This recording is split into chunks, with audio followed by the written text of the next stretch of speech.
다음 소식 유호정 기자가 준비했죠? 네, 맞습니다. 이번 아이템은 윤 만찬도 빠진 윤핵관 장제원. 왜입니다.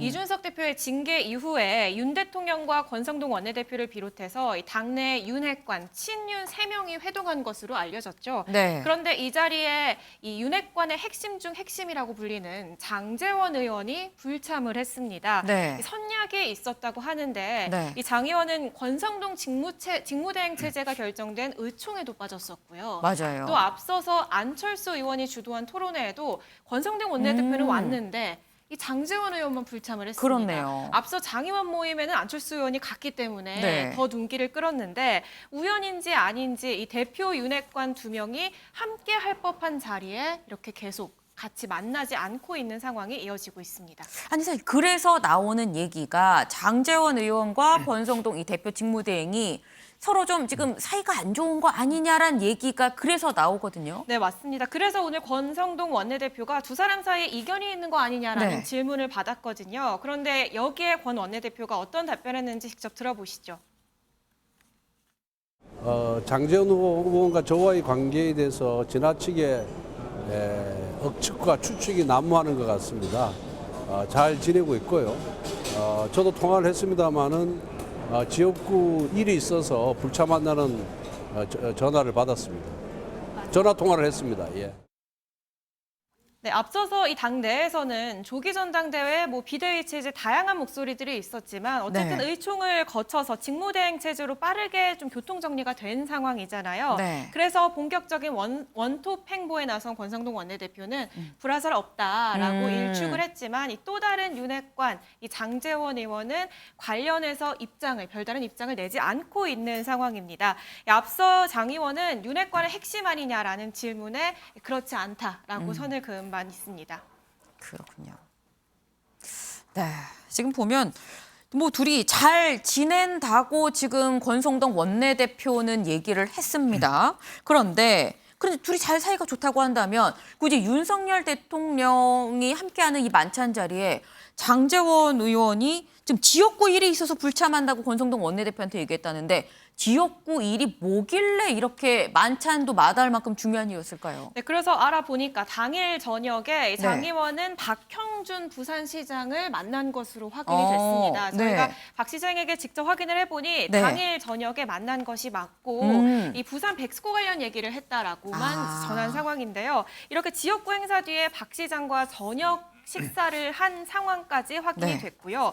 장 의원 사실 이 대표 징계 결정 뒤에 바로 그 결정이 난 8일에 네. 지역구인 부산으로 내려갔거든요. 네. 그리고 지금 계속해서 지역 행보만 보이고 있습니다. 당내 상황에 대해서는 메시지를 내지 않으면서 네. 동시에 자신의 지역 조직인 산악회를 재가동하면서 SNS 회원들과 찍은 사진을 올리는 모습이었습니다. 이현정 위원님. 네. 글쎄요, 이 박형준 부산시장을 만나기로 한 선약이 있어서 윤 대통령과의 만찬에 불참을 했다라는 게 사실 계속 선뜻 받아들여지는 상황은 아니에요. 근데 계속 두문불출하고 지역구에만 있는 이유는 뭘까요? 우리 김현미 그런 대통령이 전화 오고 네. 박형준 시장이 전화 와서 같은 시간에 밥 먹자 그러면 어디로 갈까요? 먼저 한 사람한테 가야겠죠. 네. 그러니까 특히 이제 장제원 의원 입장에서 보면 네. 당연히 대통령한테 가야 되지 않겠습니까? 그럼 박형준 시장도 당연히 양해를 하겠죠. 왜냐하면 대통령이 지금 부르시는 자리인데. 네. 자, 그런데 대통령이 부른 자리에서 가지 않고 박형준 시장하고 저녁을 했다. 이거는 어떤 면에서 보면 저 선약했습니다. 못 갑니다. 라고 이야기할 수 있는 상황이 아니잖아요. 그러니까요. 그런데도 불참했다라는 것은 실적으로 지금 당의 어떤 이준석 대표를 처리하는 해법을 놓고 네. 지금 권성동 원내대표와 장제원 의원이 굉장히 크게 좀 입장이 다르다. 이걸 좀 반증하고 있는 거죠. 왜냐하면 지금 이준석 대표가 끊임없이 윤핵관 공격을 하는데 윤핵관은 네. 집합명사잖아요. 근데 유일하게 실명으로 공격하는 사람이 있습니다. 바로 장제원 의원이거든요. 네. 그러니까 장제원 의원 입장에서 보면 이번 기회에 이준석 대표를 어떤 면에서 보면 정리하지 않으면 사실은 이제 두고두고 화근이 된다. 그러니까 빨리 아예 비대위로 가서 확실하게 차기 당 대표를 뽑아야 된다. 이런 이제 입장을 갖고 있는 걸 알고 있어요. 네. 근데 이제 권성동 원내대표는 그렇게 되면 안 된다. 6개월 동안 당원권 정지하고 그 다음에 이준석 대표가 다시 복귀할 수도 있다. 이렇게 이야기를 해버린 거예요. 그러면서 본인 주도로 이제 직무대행. 직무대행을 하겠다는 거죠. 그러니까 사실은 이제 권성동 원내대표는 차기 당대표를 노리고 있습니다. 그럼 임기가 내년에 끝나거든요. 네. 그럼 끝나면 자연스럽게 다음 당대표 선거에 나갈 수가 있어요. 그러니까 그런 것들에서 저는 솔직히 견제가 가는 게 아니냐. 더군다나 이준석 대표가 한편으로 보면 다시 복귀할 수 있는 길을 열어준 거잖아요. 6개월 뒤면 사실 이 성상남 문제는 깔끔하게 끝나고 다시 네. 복귀할 수 있습니다. 그러면 이준석 대표는 다시 정치 행보를 할 수가 있어요. 그런 등을 볼 때 이 문제를 놓고 굉장히 시각차가 있다. 특히 이제 아마 법률적으로 보면 이게 자칫하면 이 비대위로 바로 가버리면 아마 이준석 대표가 가처분 신청을 만약 하게 될 경우에 이 대표한테 상당히 유리할 수가 있어요. 왜냐하면 심각한 권한 침해가 될 수가 있거든요. 즉 대표직을 권한 침해가 될 수가 있는 거거든요. 그런 법률적인 문제 때문에 아마 윤석열 대통령도 상위에서 알아서 하십시오라고 이야기를 한 것 같아요. 네. 그렇다면 아마 이 윤핵관 내부에서도 이 여러 가지로 이제 이 당의 해법을 놓고 조금씩의 이견이 표출되는 거 아닌가 그런 생각이 듭니다. 이견이 표출되는 거 아니냐라는 말씀을 지금 주셨습니다. 지금 권성동 대표 직무대행 체제가 확립되는 과정에서 공교롭게도 이 같은 윤핵관이 장제원 의원이 지금 계속 보이지 않고 있는 상황입니다.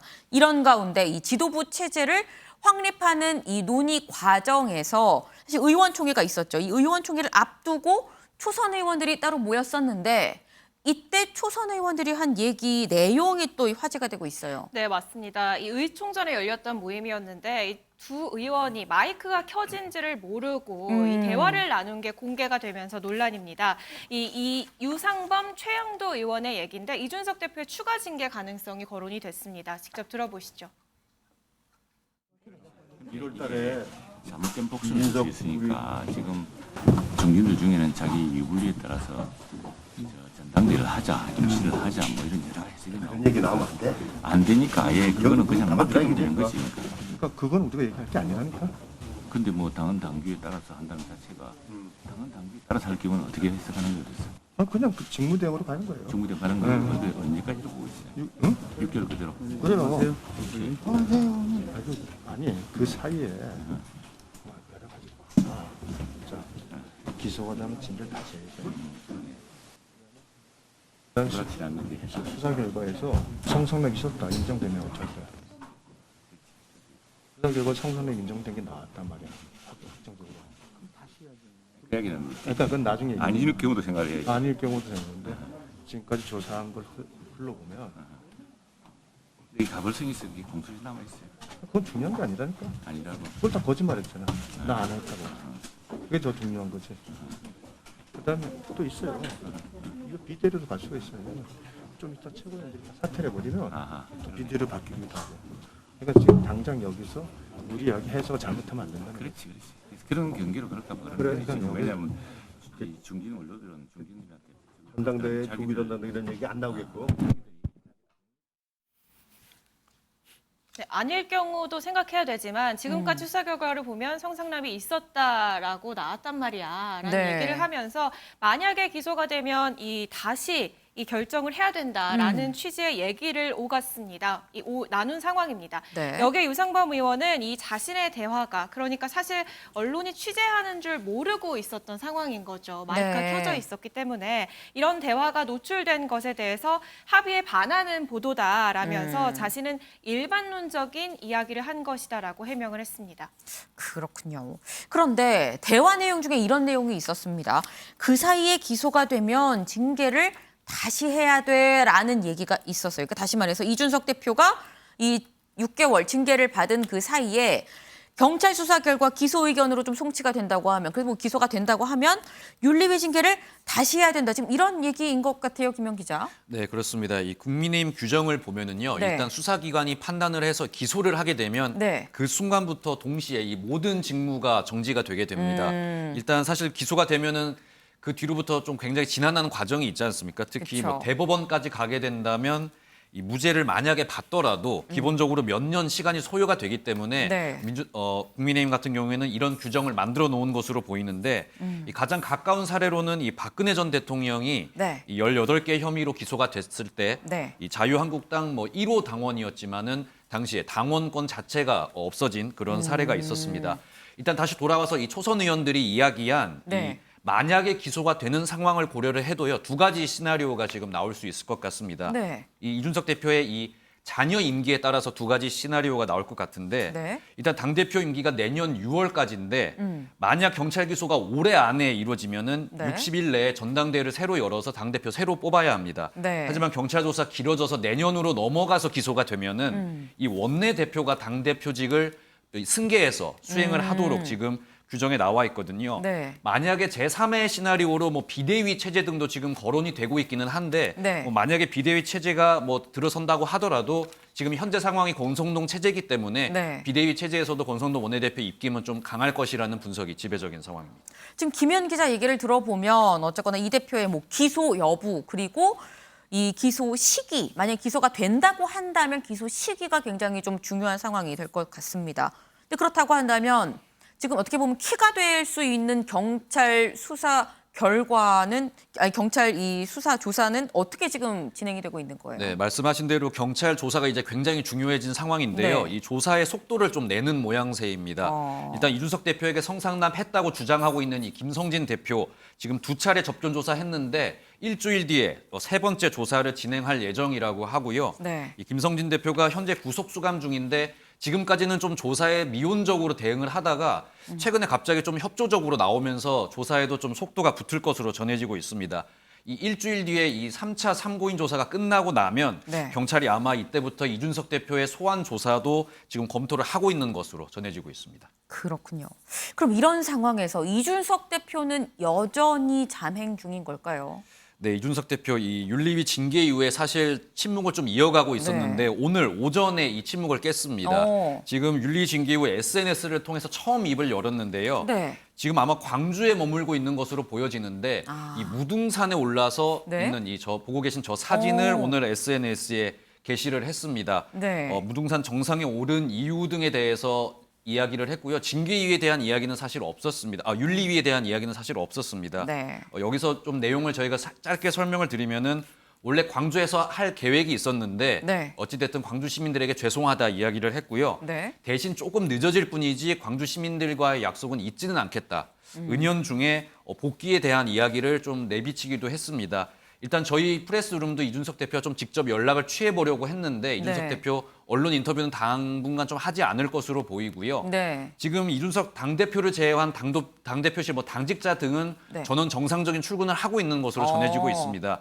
이준석 대표 측 입장에서는 네. 무혐의 처분이 나서 6개월 뒤에 이제 온전히 돌아오는 것을 목표로 하고 있을 것 같은데 네. 일단 변호인 등과 좀 접촉을 하면서 법적인 어떤 조언을 지금 최근 듣고 있는 것으로 근황이 전해지고 있습니다. 그렇군요. 김준일 대표님. 예. 왜 광주인 걸까요? 광주, 그러니까 이준석 대표의 공이라고 한다라면은 뭐 이제 대선 기간 뭐 이런 거에 공이라고 하면 하나는 젊은 2030 보수들을 많이 당으로 지지로 끌어들였다 하나가 네. 있고 또 하나는 이제 소위 말하는 서진 정책이 있습니다. 그게 네. 이제 김종인 비대위원장부터 시작을 해가지고 뭐 무릎 꿇고 사과하게 그리고 네. 계속 이제 5.18에 대해서 굉장히 자유롭게 나는 그 이후에 태어난 세대고 보수가 굳이 여기에 선을 그을 필요가 없다 이런 메시지들을 주면서 네. 어쨌든 수도권에 있는 호남 이런 표심들도 상당히 가져왔다라는 거잖아요. 네. 그러니까 그런 부분에 있어서 내가 얼마나 필요한 존재인지를 부각시키는 거예요. 그러니까 광주에 갔다라고 하는 거는 이런 부분이 내가 이렇게 공에 있는데 나를 네. 토사구팽해? 약간 이런 느낌으로 있는 거고 또 하나 아까 경찰 수사에서 제가 짧게 말씀드리면은 네. 그 아이카이스트의 김성진 대표가 예전에 네. 사기 혐의로 들어갔거든요. 그쵸. 그러니까 돈을 200억대 이상으로 해서 투자자들이 당시에 난리가 났습니다. 네. 그래가지고 경찰하고 검찰에 진정을 넣었어요. 단순히 이 사람이 이거 사기를 한 데에는 뒷배가 있다 한마디로 얘기하면은. 그래서 당시에 굉장히 많은 리스트들이 있었고 실제 아이카이스트 김성진 대표도 검찰에서 얘기를 한 거 중에 하나가 지금 이준석 대표가 나온 거잖아요. 네. 근데 그때는 경찰이 덮었어요 수사를. 뭐 어떤 이유인지 증거 불충분으로 덮었는데 네. 만약에 기소를 하게 된다 이준석 네. 대표를 그러면 그 리스트에 있었던 사람들을 다 재수사를 해야 되지 않느냐라는 여론이 나올 것이고 거기에는 지금의 야당 의원 이름도 있어요. 그리고 언론인 이름도 있다고 합니다. 근데 네. 상당수는 새누리당 분 당시에 판도라의 상자네요. 판도라의 상자가 돼서 이게 네. 어떻게 튈지 알 수가 없는 상황이 될 수도 있습니다. 그렇군요. 이 경찰 조사 결과가 더더욱 좀 궁금해집니다. 근데 지금 상황을 보면 일단 전당대회 불씨가 여전히 좀 살아있는 그런 상황이에요. 이 차기 당권 주자들이 지금 열심히 좀 뛰고 있는 것 같아요. 네, 그렇습니다. 이미 차기 당권 주자들은 이미 전당대회 준비에 돌입한 것 같은 모습을 보여주고 있습니다. 일단 어제 안철수 의원이 토론회를 열었는데 오늘 같은 경우에는 이 김기현 의원이 이 당내 좀 공부 모임을 가졌습니다. 이 공부 모임에 이 친윤계 의원들 포함해서 40여 명이 참석을 했다고 하는데요. 일단 김기현 의원 이 자리에서 네. 이 질문을 받았는데 조기 전당대회 요구가 나오고 있는 것 같은데 이런 네. 질문을 받았는데 여기에 대해서 지금 설랑설레가 뭐 여러 가지 있지만은 네. 안정된 시스템으로 돌아갈 수 있도록 자중자애한다. 이 사실상 안정된 시스템, 이 새로운 당대표 시스템을 이야기하는 듯한 발언을 내놓으면서 차기 전당대회를 조기 전당대회를 좀 원하는 듯한 그런 의미로 해석이 되고 있습니다. 뭐 지금 이 밖에도 안철수 의원, 그다음에 김기현 의원, 그다음에 주호영, 뭐 나경원 의원까지 최근 언론 접촉을 늘리고 또 여러 공부 모임을 가지면서 전당대회 준비, 특히 뭐 세력화 준비를 좀 하는 모습을 보여주고 있습니다. 네, 지금 뭐 차기 당권 주자로 꼽히는 사람들이 말은 아끼고 있지만 이 뭐 물밑에선 굉장히 열심히 지금 이 발을 돌리고 있는 그런 상황으로 보여집니다.